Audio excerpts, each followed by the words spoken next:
आज का टॉपिक है वर्णमाला। शुरू करते हैं। नंबर 1 प्रश्न है, भाषा की सबसे छोटी इकाई है। भाषा की सबसे छोटी इकाई वर्ण है।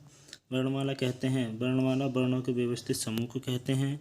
निम्नलिखित में से कंठ्य ध्वनियाँ कौन सी हैं? कंठ्य ध्वनियाँ क और ख हैं। स्थान के आधार पर बताइए कि मूर्धन्य व्यंजन कौन से हैं? मूर्धन्य व्यंजन ड और ढ हैं। निम्नलिखित में से अल्पप्राण व्यंजन कौन से हैं? अल्पप्राण वर्ण कौन से हैं? अल्पप्राण वर्ण क और ग हैं। प्रत्येक वर्ग का पहला, तीसरा और पांचवा वर्ण अल्पप्राण होते हैं। निम्नलिखित में से नासिक के व्यंजन है। नासिक के व्यंजन ऑप्शन बी, इसका आंसर ऑप्शन बी है। ए और ए वर्ण क्या कहलाते हैं? ए और ए वर्ण कंठ तालव्य वर्ण कहलाते हैं। निम्नलिखित में से वर्णमाला में अयोग्य वर्ण कौन से हैं? अयोग्य वर्ण अंग और अह हैं। निम्न में से बताइए कि किस शब्द में द्वित्व व्यंजन है? द्वित्व व्यंजन दिल्ली में है। जो दो व्यंजन एक आधा और एक पूरा होते हैं उसे द्वित्व व्यंजन कहते हैं। स और है में व्यंजन कहलाते हैं, ये संघर्षी व्यंजन कहलाते हैं। निम्नलिखित में से बताइए कि नवीन विकसित ध्वनियाँ कौन सी हैं? नवीन विकसित ध्वनियाँ क और ग हैं। ये अरबी फारसी से ली गई हैं। निम्नलिखित में से कौन सा घोष वर्ण है? घोष वर्ण में है। कौन सा अमानक वर्ण है? अमानक वर्ण ये वर्णमाला के अंतर्गत नहीं आता है। कै कै जै फै ध्वनियाँ हैं, इनके नीचे हलंत लगा हुआ है तो ये अरबी फारसी की ध्वनियाँ हैं। हिंदी में मूलतः वर्णों की संख्या होती है। हिंदी में मूलतः वर्णों की संख्या 52 होती है। 6 ध्वनि किसके अंतर्गत आती है? ये संयुक्त वर्ण होता है। क और पेट चिरे से मिलकर बना होता है। हिंदी शब्दकोश में से 6 का क्रम किस वर्ण के बाद आता है? क्योंकि यह क और पेट चिरा से बना होता है, इसलिए इसका स्थान क के बाद आता है। ज्ञ वर्ण किस वर्णों के संयोग से बना है? क वर्ग आधा ज और ञ के संयोग से बना है। अघोष वर्ण कौन सा है? अघोष वर्ण, इसका आंसर डी स है। घ का उच्चारण स्थान है। घ का उच्चारण स्थान कंठ है।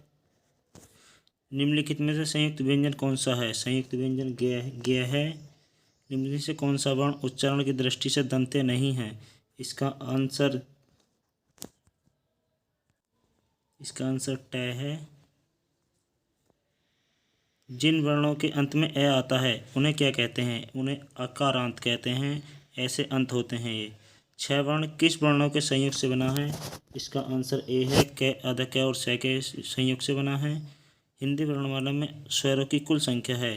हिंदी वर्णमाला में स्वरों की संख्या 11 होती है। निम्नलिखित से कौन सा स्वर नहीं है?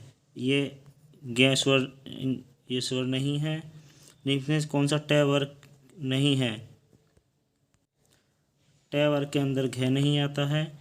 हिंदी वर्णमाला में व्यंजनों की संख्या है। हिंदी वर्णमाला में व्यंजनों की संख्या 33 है। निम्नलिखित से कौन सा पश्च स्वर है? निम्नलिखित में पश्च स्वर ए नहीं है। निम्नलिखित में अयोगवहा है। अयोगवहा विसर्ग होता है। 6 ध्वनि का उच्चारण स्थान है। 6 का उच्चारण स्थान तालव्य है। निम्नलिखित में कौन सा संयुक्त स्वर नहीं है? संयुक्त स्वर पे इसका आंसर बी स है। तालव्य व्यंजन है। तालव्य व्यंजन च छ ज झ होते हैं। येर लेव किस वर्ग के अंतर्गत आते हैं? येर लेव अंतस्थ वर्ग के व्यंजन के अंतर्गत आते हैं। अनुनासिक का संबंध होता है। अनुनासिक का संबंध नाक और मुंह दोनों से होता है।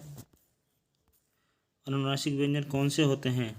अनुनासिक व्यंजन वर्ग के पंचम अक्षर होते हैं। हिंदी वर्णमाला में स्वरों की संख्या है। हिंदी वर्णमाला में स्वरों की संख्या 11 है। कंठोष्ठी ध्वनि का उदाहरण है। कंठोष्ठी ध्वनि का उदाहरण और है।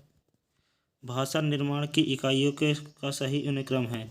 सबसे पहले ध्वनि होती है। ध्वनि से शब्द बनता है। शब्द से पद, पद से वाक्य। निम्नलिखित में से उच्चारण स्थान के आधार पर कंठ से लेकर मुंह तक के विवरण के उच्चारित व्यंजन ध्वनि का सही अनुक्रम है? इसका आंसर ए है कंठे, तालव्य, वत्सर्य, दंत्य, ओष्ठ्य। प्रयत्न के आधार पर लय किस प्रकार की ध्वनि है? प्रयत्न के आधार पर लय पाशरूप प्रकार की ध्वनि है।